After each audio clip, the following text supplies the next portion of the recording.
how do you see the current situation in Ukraine with this counteroffensive? Oh, it's thanks for having me back on. It's the first thing. It's incredibly tragic. Just the amount of lives that have been lost, the thousands of lives thrown into basically a political spectacle, right? The whole point of the counteroffensive at this point seems to have been to try and shore up support in the West, maybe boost morale in Ukraine, provide a selling point for Ukraine at the NATO summit last month in Vilnius. And so the tragedy of it, the sheer horror and suffering that have occurred throughout this war, including going back to 2014, but throughout this war is overwhelming. And particularly the way that the Ukrainian army has been used as pawns now going into that offensive. But so, it's also, I would say, one of the most stupid things that have been done. And that's saying a lot based upon the U.S. military activity since World War II. But the launching this counteroffensive, knowing that you have been intentionally worn down by the Russians all throughout the winter with their assault on Bakhmut and using the Wagner forces, but then too knowing you don't have what's required for success. The artillery support, the aviation support is just criminal. It's just criminal. And I would like to think that there were some generals who resigned, some colonels who resigned from the Ukrainian army before going into the offensive because they knew what the results were going to be. So you have a Ukrainian army, and this is why I say it was stupid, who weren't able to be successful.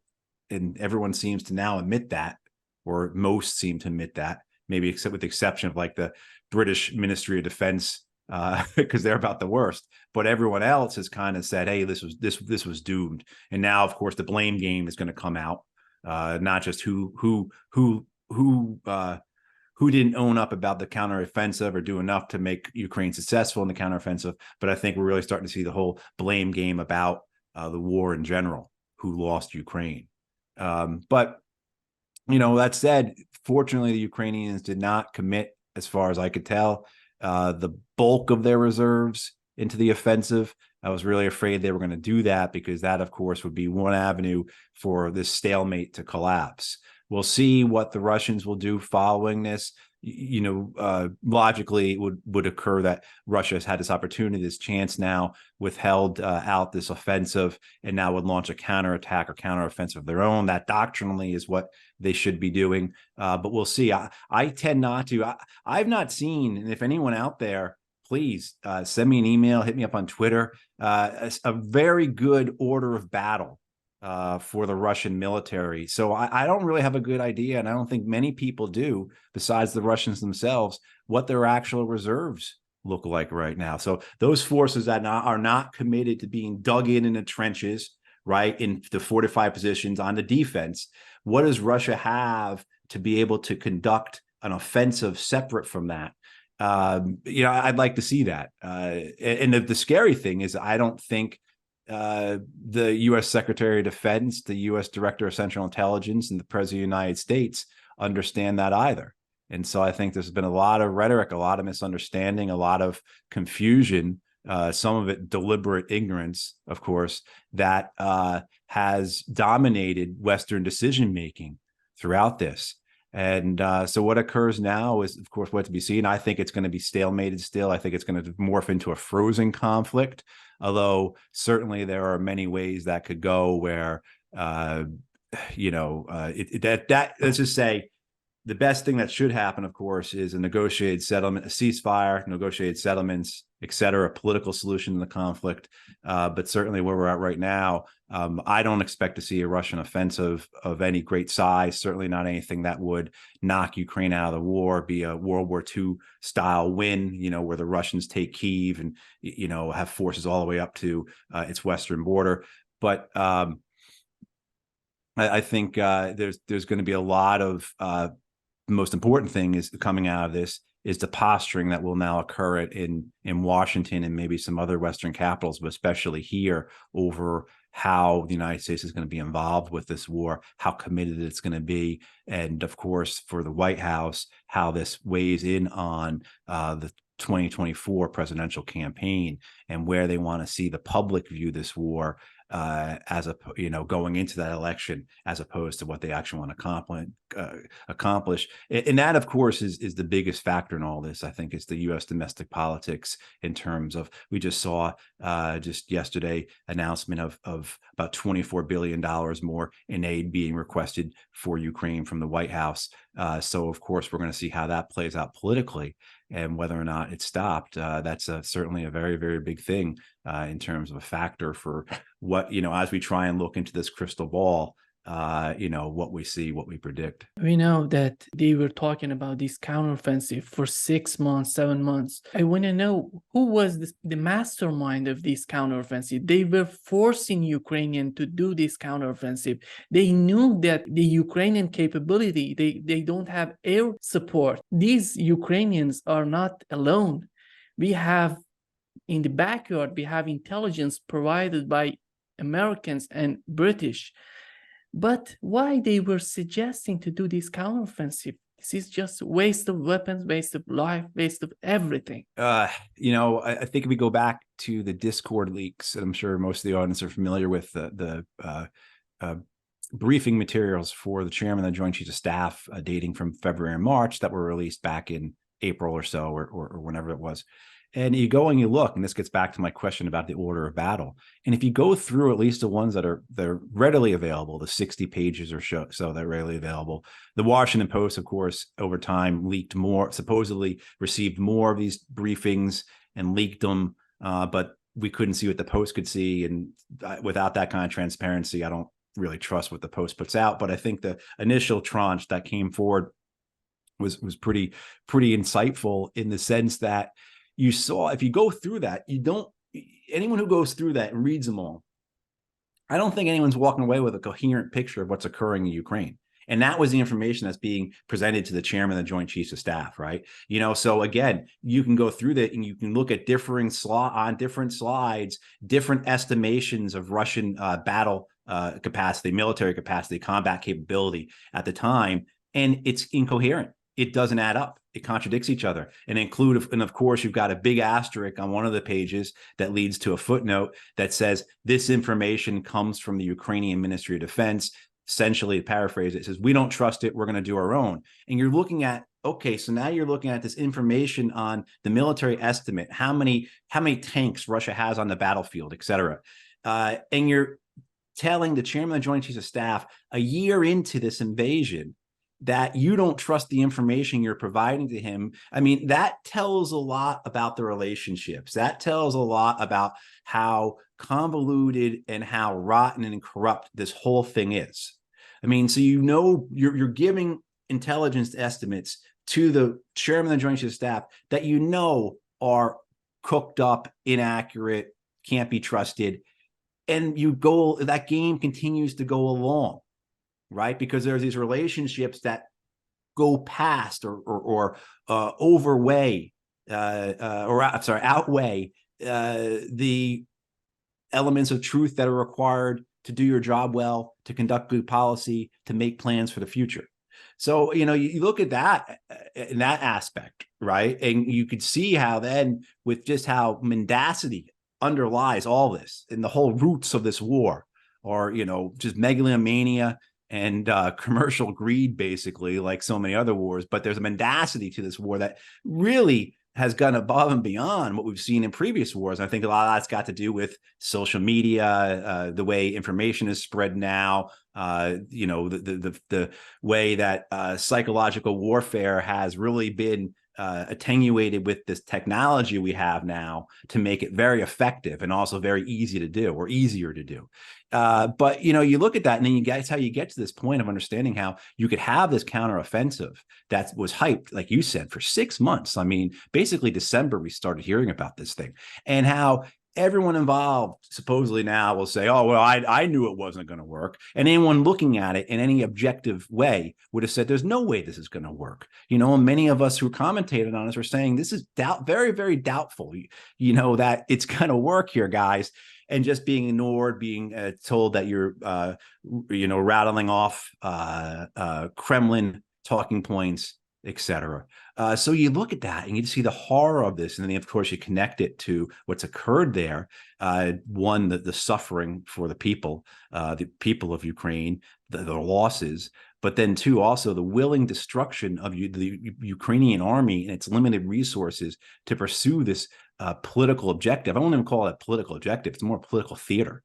Right. And so you look back and you say, how does this occur? And of course, you look at the mendacity of all the other American wars.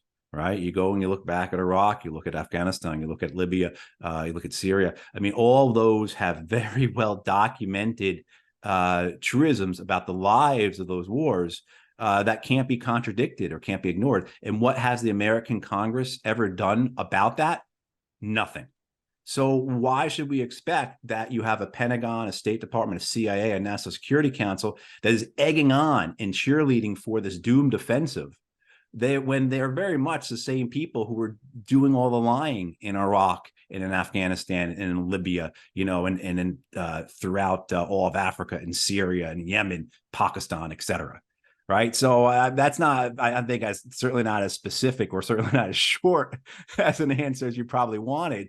But however, I think you have to take that step back and look at it. And once you see the whole system, you see the forest, you ignore the trees like Newland and Blinken and those folks. Look at the forest, look back into the forest, right? Then you can understand, oh, of course, there's no way they weren't going to lie about something like this. There's no way something like this was going to be political theater. The idea of just expending tens of thousands of people and their families, destroying them, killing their futures for the sake of, again, political theater, is par for the course. Do you see any sanity in this Biden administration for going along with peace talks? Because instead of sending weapons to Ukraine, they can go along with peace talks, maybe reaching an agreement, and after that, they're sending the same money to rebuild Ukraine. Right. And of course, the money to rebuild the country, every day the fighting continues, the bill's going to go up for that, right? But the reconstruction itself is something we have a whole conversation on about, because just how that is going to be a trough. If people thought that the weapons companies, the development industry, the services sector, the banks made money off of the Iraq and Afghan reconstructions, they've seen nothing compared to what it's going to be like in terms of the money that's going to be involved in the Ukraine reconstruction. The sanity of it, I think, is going to have to come from actual political pressure. So getting back to this idea of what it's going to mean for the White House going into the 2024 presidential campaign, where do they want Ukraine to be? They see that, there's an important poll came out from CNN last week that 55% of the American people are not in favor of providing additional money to Ukraine. 51% of the American people say you guys have already done enough for Ukraine. So you look at that 55% that say no more money to Ukraine. And you look at this request this week from the White House for another $24 billion in Ukraine aid. They're running down on all told, to give a picture, all told $113 billion has been appropriated for the war in Ukraine by the American Congress since February 2022. Most recently, it was about $45 billion or so was appropriated back in December. So there's been no more appropriations in the last 8 months, 9 months. So that political football has largely been hidden, has not been out to play. And now we're seeing that, right? So now we have this evidence that, look, most of the American public does not want to be spending any more money about it. They don't want to hear about it, versus we're starting to run out of that Ukrainian money. We need more. Congress has to provide us more. And so now this, I think, is going to be a real test for the White House, seeing what happens in terms of this money for Ukraine. And they're going to do all the tricks they usually do. So in order for, say, if folks are familiar with the wildfires that are occurring in Maui and Hawaii right now, that devastation there, and of course, all throughout the U.S., other parts have been devastated by fire and flood and drought. this year. What they're going to do is they're going to attach this Ukrainian money to a bill that provides for domestic emergency relief in the U.S., about $12 billion, right? So a lot of that money that's needed across the country to recover from these natural disasters is going to be attached to the Ukrainian aid money. And so they're going to do all those tricks and do everything else. But the big thing for them will be, how does this play out? How does it shake out? What type of reaction is there? And that, I think, then will adjust and will dominate much of how the White House thinks about this war, whether or not they want that president campaigning, trying to explain this war that is a losing war from the American people's perception, right? Or do they, or do they want it over and done with? I mean, what's for certain is that whoever the Republican opponent is, that guy is going to say whatever the opposite is. So if the U.S. is still heavily engaged in the war's still going on, they're going to say, I would have ended it. And of course, if it had been ended with a terrible peace for Ukraine, because I'm afraid that's all that's available right now and will be for a couple of years at least, they're going to say, I would have kept the war going. I would have won the war. But this is the calculation that the White House has to make, right? So we're going to see play out pretty quickly. I think that will be a good predictor of where the White House goes in terms of choosing whether to pursue peace in a negotiated solution or continue with what they think of as a war that's necessary for their own purposes. Do you think that continuation of this war is crucial for Biden re-election? It's hard to say. It's hard to say because it'll depend upon where American people are in a year and a few months from now in terms of how things are affecting them. You can go back and you can look at, say, the war in Iraq, the American war in Iraq, and the result that it had on the 2006 midterm elections and the 2008 presidential election. Okay, United States gets its first black president in a lot of ways because of the Iraq War. One of the overriding things that pushes President Obama past Clinton in those primaries for the Democratic nomination was she was tied to the war, and he could claim he opposed it the whole time, right? And then certainly the 2008 election was the referendum on Iraq, also on Republican corruption too, but on Iraq. And what you saw happen with that, and I got a point about talking about those, is what you see happen in 2008 is the Bush administration signed a status of forces agreement with the Iraqi government. This is summer of 2008, that says that U.S. troops will be out by 2011, had a lot of other things about pulling back U.S. presence, keeping the U.S. soldiers on base, handing over more control to the Iraqi military, to the Iraqi government, that kind of thing. But I think a lot of people, certainly myself included, don't think that agreement would have occurred in that manner and in that form, because the Americans gave up a lot, or the Americans felt like they gave up a lot, if it was not for the fact that you had that 2008 race and the Republicans did not want that war to continue going on. The Obama administration did quite the same thing in 2011 when they start the drawdown of U.S. forces from Afghanistan. So that in the 2012 election, where Afghanistan is unpopular, a year later, it would become the most unpopular war. In December of 2013, 81% of the American public was against the war in Afghanistan, most unpopular war in American history, recorded wise. But what you had in 2011 then is the Obama administration, I think, looking back, seeing the results of what happened with Iraq, wanting to at least get it out of the conversation. President Obama begins drawing down troops in Afghanistan. Okay. That allows him in the 2012 race to say, we're getting out. And Mitt Romney, because Afghanistan is so unpopular, has no other choice but to say, yeah, I kind of agree with getting out, right? He's a little more aggressive, talk a little bit more killing terrorists or something, which is nuts when you're talking about Obama, who was happy to drone everybody. So you look back in that and you say, okay, how did that have an effect on the elections? Where did they choose to go with this? And I think what you would expect then the White House to do, the Biden campaign to do, is the same thing. How do we get this out of coverage? How do we get this off of MSNBC and CNN and off of the front page of the New York Times and et cetera, et cetera? So I think that might be one way to look at it in terms of how the Biden administration might lean on this. I mean, certainly too, the other thing that happens in 2012 that doesn't make the Afghan war an election issue is because 10 million people were in the process of losing their homes in the US. So you had that recovery from the Great Recession occurring, and all the effects it has on people. So I think now, if you were to look at a public opinion poll, people would say that the war in Ukraine is very important. But if you had to make them choose out of 10 things, what are the most important?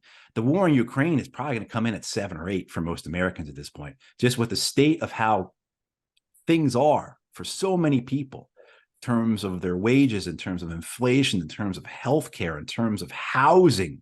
I mean, and then of course now the drug epidemic, the issues with climate change, with the wildfires, the droughts, the floods. You could very easily see how, if you looked at a public opinion on how important Ukraine was, it would be, not in people's top 5, and maybe barely even in their top 10 at this point. And that'll be another calculation for the White House in terms of whether they want to be campaigning on winning the war, or, they spin it and they say, Biden is saying, I stood up to Putin. We stopped him in Ukraine.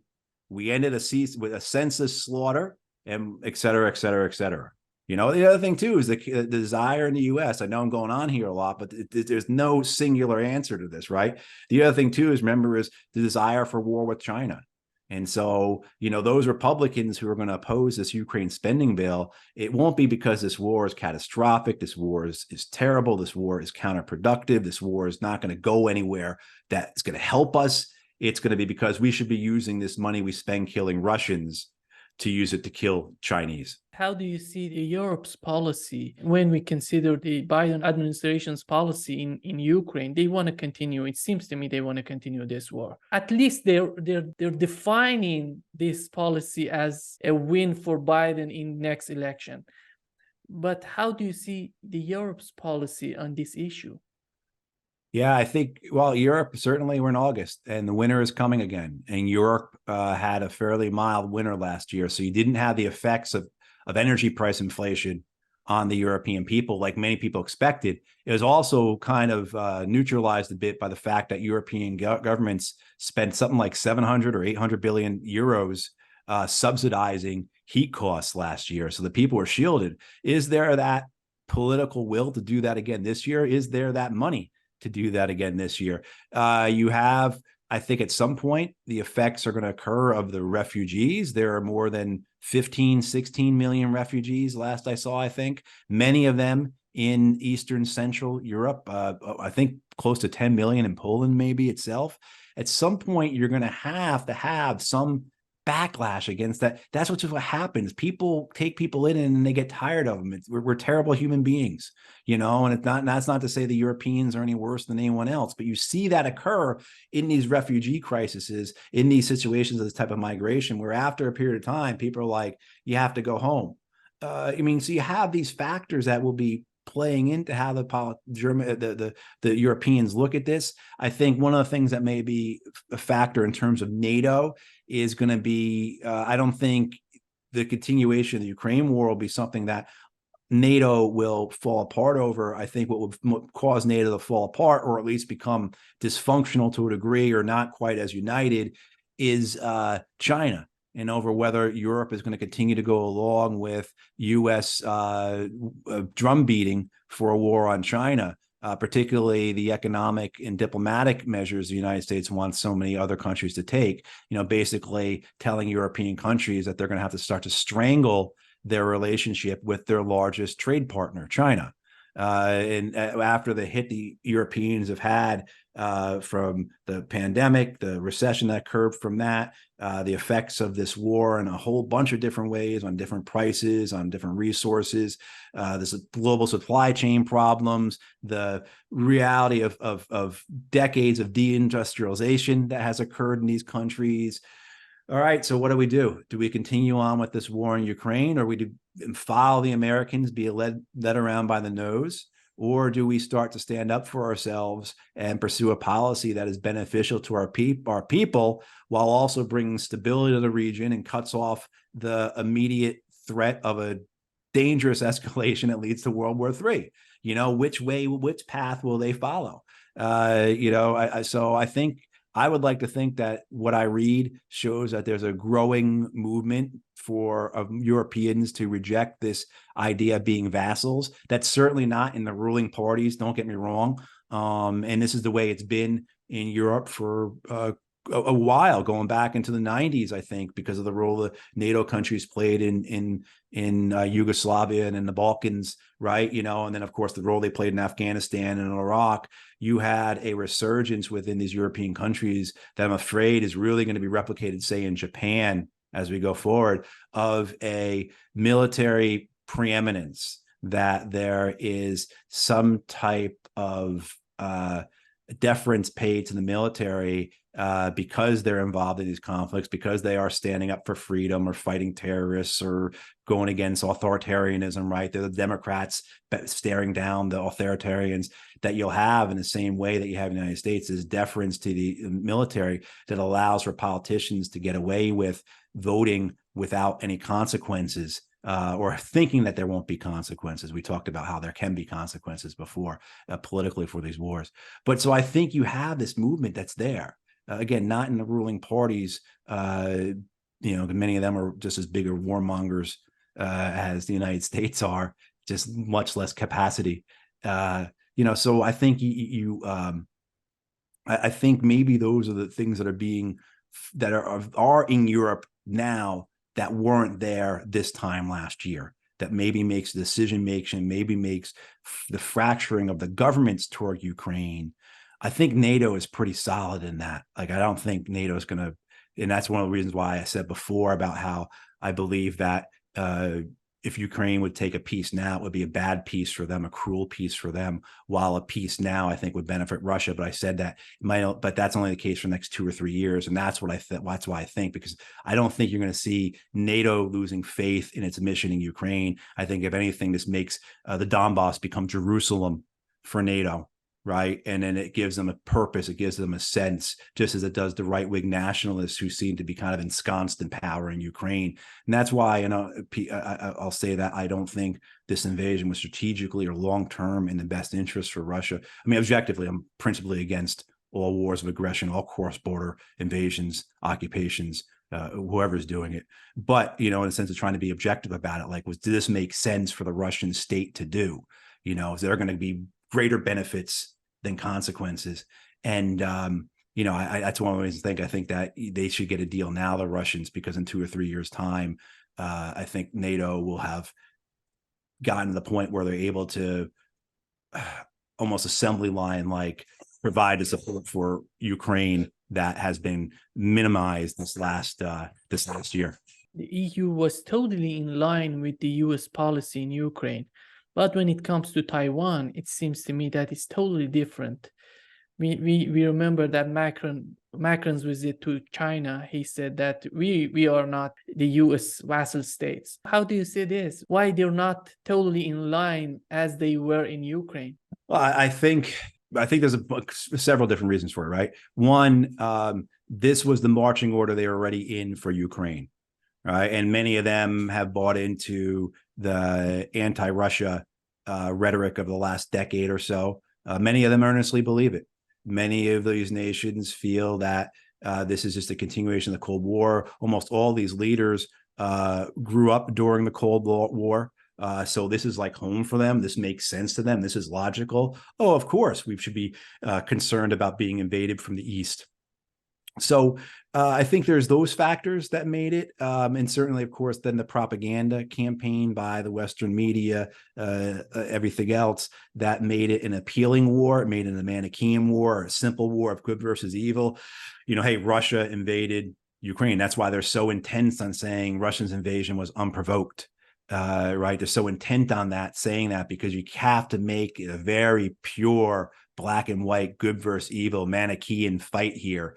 No questions whatsoever. So, and I think you had all that, which you had also the militaries of these countries that saw their opportunities. We can get rid of our old tanks. We can get rid of our old missiles. We can get rid of our old, whatever. And they're going to give us, we can get rid of these MiG-29s that have been in a hangar for 30 years and they're going to give us new helicopters and new planes. All right, we'll take it, you know? So there was some of that too. But I think a lot of it was just then the difference with Taiwan and China is the relationship between these European countries and China. I think many of them have good relationships. They have very structured and transactional relationships that benefit both sides in a way that they didn't have with Russia. Economy totally. I'm sorry? It seems that it's gonna, if any problems arise between Europe and China, it's gonna wreck Europe's economy. Absolutely, absolutely. You know, China's also on the other side of the world, right? So it's hard to argue to your people about like the how and why we have to send why we have to send one of our Danish destroyers halfway around the world when you've just been arguing about how dangerous the Russians are. Right. And how we have to increase our defense spending by 25% or do whatever these nations are doing. Because it logically, it doesn't work. It falls apart. The lies don't make sense anymore. So I think that fight isn't even there for them to make that argument politically about the need to be confronting China with the U.S. I think some of it is exasperation over continuing to follow the U.S. Oh, here we go, you know, and then these nations are spread thin. Certainly France, Macron may not be too interested in having Frenchmen die, young French kids die in the Pacific, but I have a feeling he's probably okay with having them die in West Africa because there's a reliance, a relationship that they're willing to double down on in West Africa that doesn't make sense for them in China. So yeah, I think there's a lot of those different factors. And I think that would be the issue that really upends or causes problems with NATO is if the United States and the UK and other countries are saying, you know, we need 3 German frigates and we need a squadron of Dutch F-6 or F-35s or whatever in Japan, where the nations say this doesn't make any sense for us, you know, and we're not going to go along with that as a NATO mission. And then you see NATO fail to confront China. Which then causes problems for NATO, particularly say in the United States, because remember Donald Trump and other Republicans were in favor of kind of getting rid of NATO. You know, there's lots that's more complicated than that, but you know that's there. So as I say, you know, look at how NATO, its relationship, what's being told to do, what the Americans are commanding them to do. Because let's not kid ourselves, the Americans are the ones that run NATO.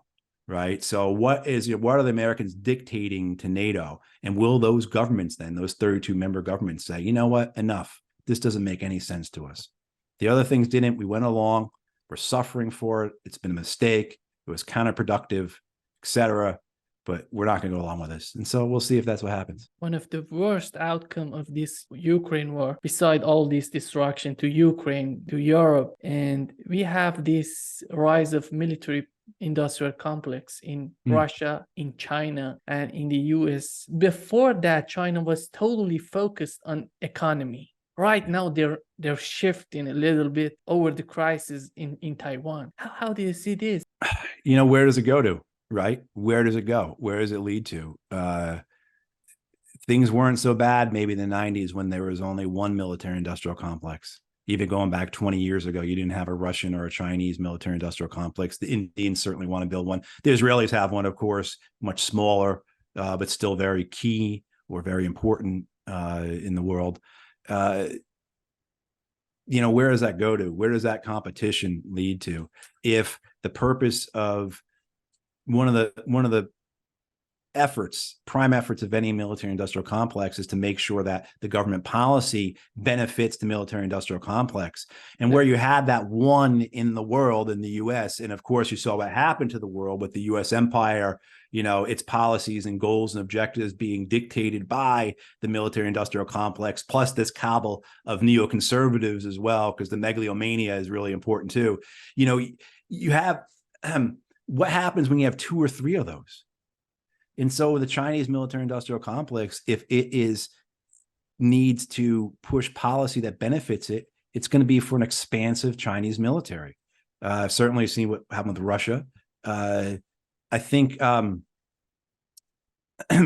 this danger then, of course, is something that is really hard to break through because you have the Chinese military industrial complex It has a role in the government because of the government's relationship to industry there, just in the way it does in Russia. And the United States, the same, different, because in the United States, it's not that the government has a controlling stake or has ownership of these industries, but because the more or less the American politicians are bought off by these industries. So it's more like the corporations, the arms companies have control over the government than the other way around. But still, the point being is that when they're competing, then you're going to have these confrontations. You didn't have, you had instability in Africa 10 years ago, not as bad as it is now, which is a direct consequence of America's AFRICOM. But you didn't have Russian involvement there in the sense of sending a Wagner group, because there was no Wagner group, right? If they had one would have gone. And so whatever is going to come now between this competition, these battles between the U.S. and Russia and China for control of Africa may have started even 10 years earlier, or been at this point 10 years more advanced. So it's a very, very dangerous thing. And this is recognized, it's understood. There's a great New York Times article, David Sanger, who I'm not saying he's a long time legacy New York Times national security reporter. I don't know if anyone has greater access than him to any of the political leadership in the United States. He wrote a piece in 2001 after the George W. Bush administration left the anti-ballistic missile treaty on its own accord, just abandoned it basically, to benefit in many ways the military industrial complex, because that was a SOP that was tens and tens of billions of dollars to all those corporations that are involved in the missile defense racket. But Sanger wrote this piece where he quotes an American senator who says, "This is nuts. We've known for a long time. The intelligence told us over and over again, and that if we leave the ABM treaty, the Chinese are going to expand their nuclear missile fleet. And we're already seeing them happen," right? And that senator who was quoted that way in 2001 saying that if you do things like pull out of ABM treaties to support your military industrial complex and threaten China, China is going to respond.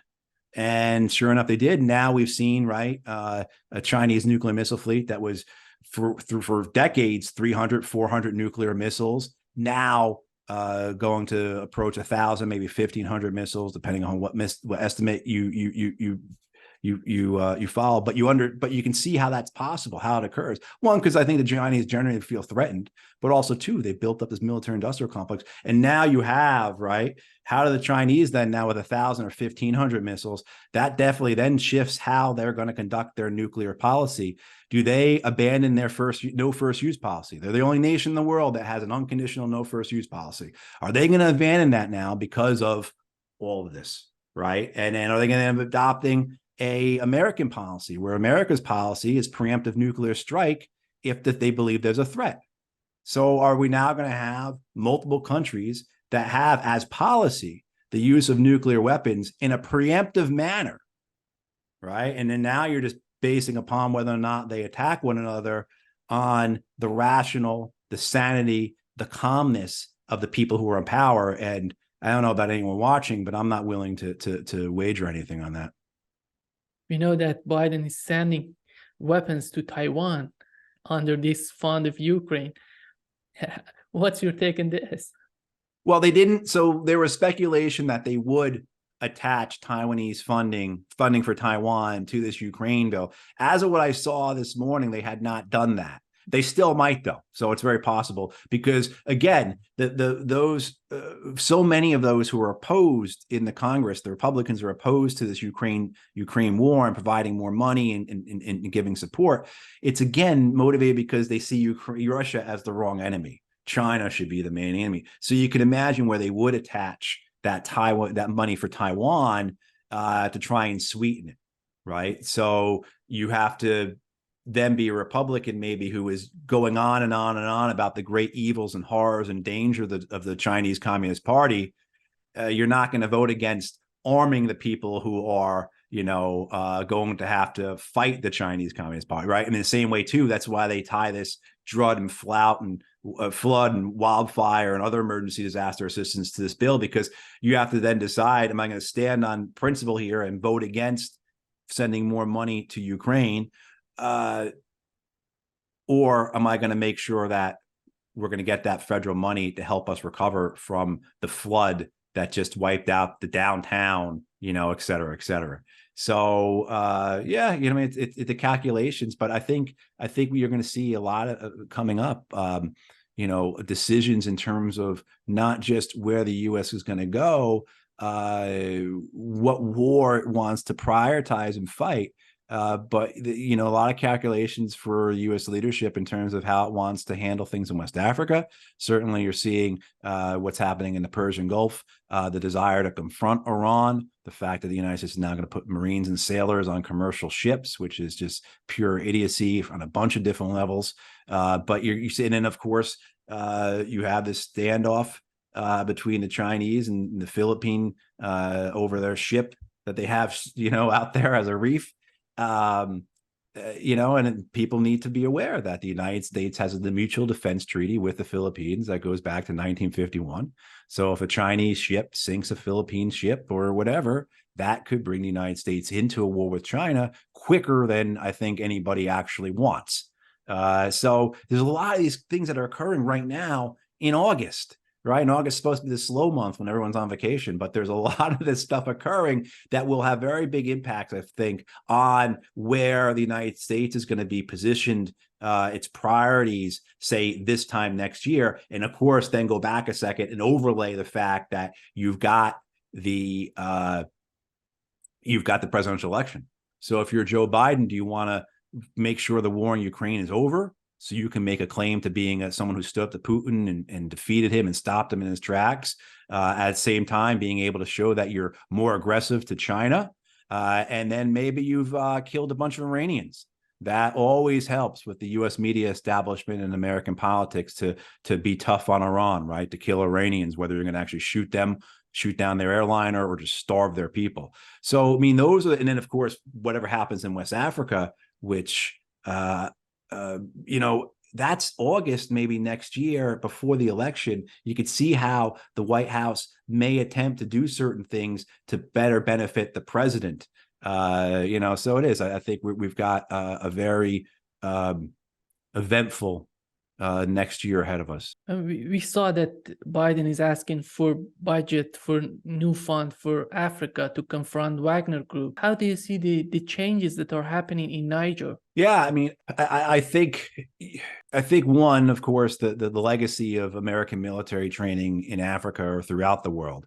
From a practical standpoint, it doesn't work. It doesn't buy the loyalty from these militaries that the Pentagon wants it to. What it does is, I think, it puts a false degree of confidence or a false trust, or these coup leaders, because you have to go back to 2008 when the United States stands up Africa Command, AFRICOM, and really then starts increasing military assistance and training to nations all throughout Africa, but especially a lot of them occurring in West Africa. So since 2011, or since 2008, this is the 12th coup conducted in West Africa by men who were trained by the U.S. military. And The Intercept today just has a story on how at least 5 of the leaders of the coup in Niger were trained by the U.S. military, right? So you have to look at this and say, when at some point is somebody going to stop this? Because you can make all kinds of other arguments, but the counterproductive argument, right? The argument that these training just doesn't deliver you the loyalty that you're looking for, because this training is not about actually, it is to a degree. They want to create competent troops in these countries, but it's because they want to be their proxy forces, right? So there's no objective kind of neutral thing of like training these forces in order to better improve stability, better go after militia groups, receive the support of the population, etc. None of that. It's just about buying loyalty. So at what point are you going to have members of Congress who say, just on a practical level, this doesn't work? I don't think that's ever going to occur, of course, but that's what you look at it. You just say, my God, it's so inane. This is so insane. Why do I even pay attention to it anymore? But certainly the importance of Africa, and in West Africa in this case, in terms of just the natural resources, what's be able to be extracted, what's going to be continue to be able to be taken from that country. I mean, this is centuries upon centuries of the West taking from Africa. I think I don't know enough about the situation in Niger to really say, hey, these coup leaders, they're really standing up for on a nationalist side. They're really standing up to the remnants of colonialism or neocolonialism as it is now, or if they're just guys who want power. I don't know. But there's certainly that story that's there about increasing nationalism because of the continued extraction. And then now you have the introduction of China and then supposedly the Russians, and that makes everybody in Washington, D.C. crazy about this. And so now every grant proposal, everything that U.S. AFRICOM, U.S. Special Operations guys, the CIA guys want, State Department wants, USAID wants. I guarantee you now everything that they write about Africa has two words in it: China and Russia, right? And then hey, we need more money because of Chinese. We need more money because Russia. Oh, Wagner's coming. Oh, of course Wagner's coming. We can't just have 25 commando bases, special operations bases in Africa. We need 50 now because Wagner's coming, right? So you see how that works, that process of, the boogeyman. And that justifies your spending. That justifies your expansion, right? That justifies your need for more contractors. Hey, I can't hire people fast enough. This is what happens to CIA, the State Department, and Department of Defense. They say, it's an emergency. We can't hire people fast enough. So we're going to hire out 100 consultants from Booz Allen or whoever and pay them twice what a government worker will get paid, all kinds of, plus your profit motive, your profit margin, everything else, and so the racket just keeps spinning. How do you see the Trump's policy? He was president of the United States for 4 years. We can have a good picture of his foreign policy. What's your take on his foreign policy? Because it seems everything you say you describing to me, it was considered in his foreign policy, at least in his rhetoric, not his administration. Right. And that's certainly a big difference between Donald Trump's rhetoric, his campaign presence, how he was depicted, how he depicted himself, what people wanted him to be, versus how he actually performed as president. You get a lot of folks who are Trump supporters will say he never started a war in his 4 years, which is true. That's great. He didn't end one either. The bar shouldn't be not starting wars. That's kind of like my bar is not kicking my dogs, right? I shouldn't be kicking my dogs anyway, that kind of thing. You shouldn't be starting wars anyway. So you don't get any credit for doing that. But what I think what you do see is the important thing is you don't see any real difference, I think, in terms of how he executed his foreign policy versus his Democratic predecessor and his Democratic follower.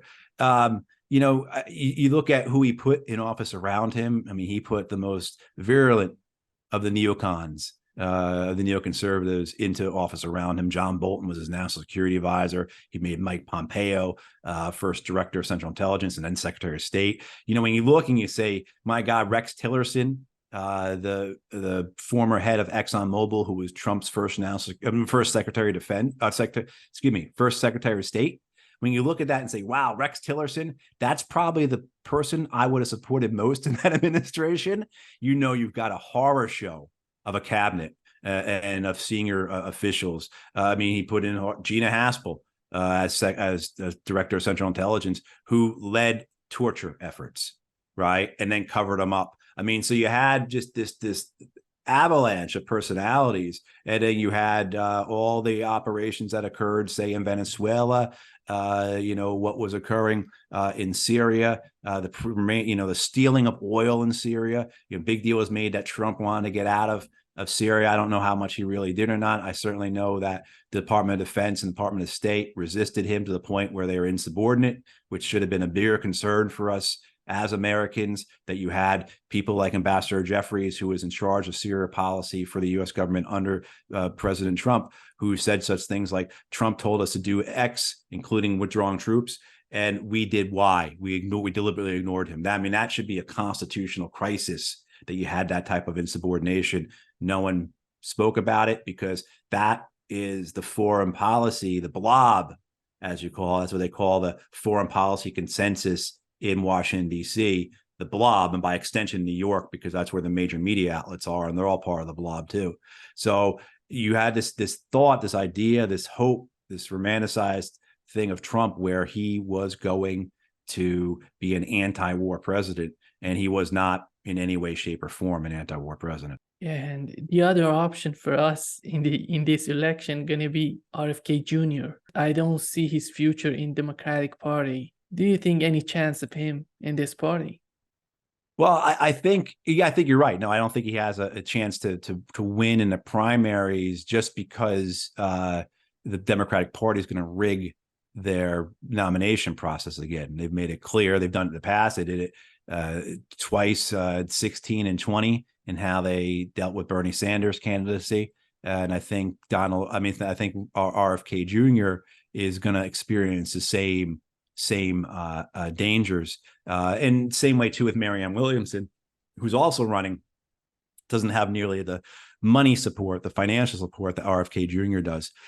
So I think that's one of the things that will shake up the Democratic primary a bit. Again, I don't think he can win, but it could shake it up a bit, because RFK Jr. does have a lot of support. He's got a lot of money behind him. He raised $6 million last quarter, which is a pretty good amount for someone who's not Trump, for someone who's not Biden. So whether he then, though, runs outside of the Democratic primary and runs in the general election, say, I think a lot of people would like to see that. I'm not a big fan of RFK Jr., particularly because of his stance on Israel and Palestine. Other things he's not a progressive. I'm a progressive socialist left-wing guy, So, but I think a lot of people want to see him run, because our political system here, our electoral system here, needs serious disruption. It's a crooked system. It's a bought system. 75% of Americans are basically in a one-party state or a one-party district, where no way you're going to vote on the federal level is going to matter, because everything's being done in such a way that it doesn't matter. The gerrymandering for people who are not here in the U.S. is when those who are in office in the state legislatures design the districts to favor their own party. And if people aren't familiar with it, Google gerrymandering, you'll see just these salamander type shapes that exist all throughout the United States. And that's how you can say that 75% of Americans don't get to vote, who do vote on the federal level, because it's a foregone conclusion which party is going to win that seat. I'm talking particularly to the House of Representatives here. So I think a lot of people want to see Bobby Kennedy run to see that disruption effect. Can he shake things up? We're living with this electoral college, this remnant of an agreement between the founding fathers of the United States that basically boils down to slavery. I mean, so you got something that's 250 years old, basically, or close to it, 240, and we're still using this arcane, antiquated nut job process to figure out how we actually vote for our presidents. And that's how you end up with two presidents this century, both the Republicans, who don't win the popular vote in the United States. And arguably most, so that all said, the thing about for on a practical level, if Bobby Kennedy wants to do that, to run as an independent, he's got to get ballot access. And that's very, very difficult. So if he was looking to do that, I would expect that they'd be out there now, starting that process, trying to get their ballot access in as many states as possible as an independent.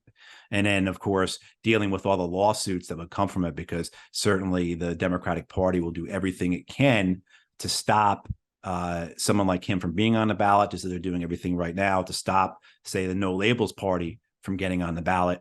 And the Republicans do the same thing, too. So the Republicans do everything they can to usually keep Libertarians or Constitution Party members off the ballot. And certainly if there's an independent candidate that the Republicans thought would be a danger to, say, Donald Trump or Ron DeSantis or whoever their nominee is going to be, they would do everything they can to keep that person off the ballot, too. We know what happened to Bernie Sanders when he was running against Hillary. And everybody, there was a movement in the United States. And he was making a lot of sense, and everything was good for him, and until the Democratic Party just sabotaged them, Right. his nomination. I think the same thing gonna happen.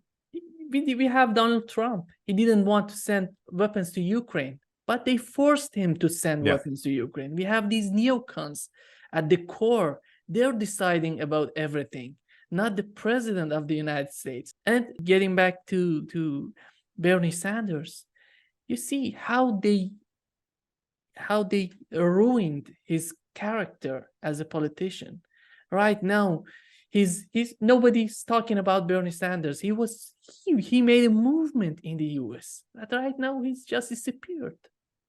Yeah, they took the wind out of his movement. You know, I think that, I don't think it was a conscious effort, but like after sabotaging him 2 elections in a row, and then kind of putting him in a position where he has to continue to play ball with them, with the Democratic Party to a degree. And technically Sanders is an independent, but people aren't too familiar with this.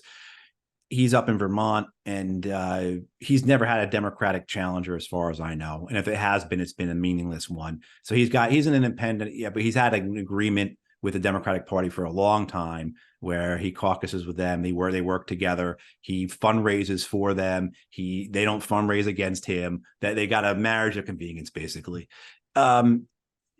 So I think his continuation of that, right? So where he runs in 2016, and then they say they sabotage that, and his people are upset. Called the Our Revolution movement. That was the name of his organization. And they're upset. And he says, okay, but we have to coalesce because we've got Trump in office. We have to, we can't be any further divided, et cetera, et cetera. The economic aspects that happen after that. You have George Floyd is murdered by the police. So you have a resurgence again, which had kind of quieted down, of the Black Lives Matter movement. You have all these things that lead into 2020. And you see him getting robbed again, and then you see him not standing up for himself, and then by extension not standing up for his people. I mean, you have Biden being, say, the candidate summer 2020 on, and you have the Black Lives Matter movement and coalescing at the same time, and you don't have this opposition to Biden coming out of the Democratic Party, particularly for all his stances, all his roles, all his presence in a whole lot of different things going out through his whole career, that really made things much worse for Black communities. I mean, so you don't see that. And so I think his people say, and it helps defeat that movement on the left, the worker, socialist, progressive, however people want to characterize themselves. Because here you had this person who was the most popular politician in the United States. All the polls show he would have beat Trump in a head-to-head match in 2016. He's not willing to stand up for himself. He gets robbed not once, but twice. And then he doesn't use his movement to effectively address a lot of the things that are very important to the movement. And then you've seen the movement just basically disappear over the last year. And so all these things where, the attitude towards the movement is supposed to be, we're going to push Biden to the left. And then you see just how Biden has performed on a host of things: no $15 minimum wage, no Medicare for all, let alone a public option, all these things that were supposedly going to be the deal of buying into a Biden presidency, not allowing a second Trump presidency, and of course, then the mass amounts of fossil fuel actions by this president in terms of expansion of the fossil fuel industry and their capacity to grow, just massive, much larger than Trump's was. I mean, so people are saying, and so that'll be another thing for the election coming up, is the people who held their nose and voted for Biden in 2020, seeing no leadership from Sanders, the movement not materializing or disappearing or fading away or whatever. And then you have like the own effect of like, my God, this presidency has not been anywhere near anything they promised it would be. So does that affect turnout then? in terms of those people, again, who in 2020 held their nose and voted for Biden. Are they going to do it this time? And now that you have potentially, well, you certainly will have an independent challenger in Cornell West, unless the Green Party screws that up somehow. So are people then going to say, well, I'm going to vote for West, or to say if Kennedy does it, or Marianne Williamson does it, or someone like that? And then you have the idea that there could be another candidate through the No Labels Party, which is suggested it would be Joe Manchin. So certainly not anyone on the left, but it would cause this disruption. Again, getting back to what I said earlier, is much needed in the United States. The system as it exists needs to be disrupted. If it was something other than an electoral system, if it was a piping system, you would say you'd have to tear it out and replace it. And I think that's what a lot of people want eventually. I remember Michael Bloomberg once wanted to run independent, but he said that it's not possible. If it's not possible for somebody like Michael Bloomberg, and I don't know who's going to do that. Right. And Bloomberg, how much did when he ran in the Democratic Party, he spent I can't remember how much, $500 million or something of his own money, like some crazy amount. So this was a guy who wasn't going to hold back. If there was an avenue to run independent, the thing that was going to hold back Bloomberg was not the money, right? It was the fact that the whole system has been arranged to make it almost impossible for an independent. And this is the consequence of a lot of different episodes in American history. The People's Party, the Populist Party in the 19th century, the Socialist and Communist parties in the early 20th century, early 90s. You had Ross Perot take almost 20% of the vote. And the same thing too, you had in 1968, George Wallace take 12% of the vote. George Wallace, the segregationist governor from the South. I live in the South. I'm in North Carolina. He got 32% of the vote here in North Carolina in 1968 to George Wallace. So, they had a real impact on the election. And what the two parties in power do is they don't say, well, we should find a better way to do this, open it up, make it so that you don't have this lesser of two evil voting, or that if you have more than two people, third person is automatically going to be some kind of spoiler or disruptor. It's going to screw up our plans because we've got this carefully manufactured system that we've taken a lot of legalized bribes to ensure runs correctly so that we stay in power. And it's a good system if you look at it in a sense. It's split roughly between the Democrats and Republicans across the U.S. So you have the state legislatures and the governorships are roughly split. Sometimes there'll be an increase and spike in one or the other, but roughly split. You see the House of Republicans and the Senate flip-flop, right, every 2, 4, 6 years. And then, of course, the Democrats and Republicans alternate time in the White House. So everybody's getting their share.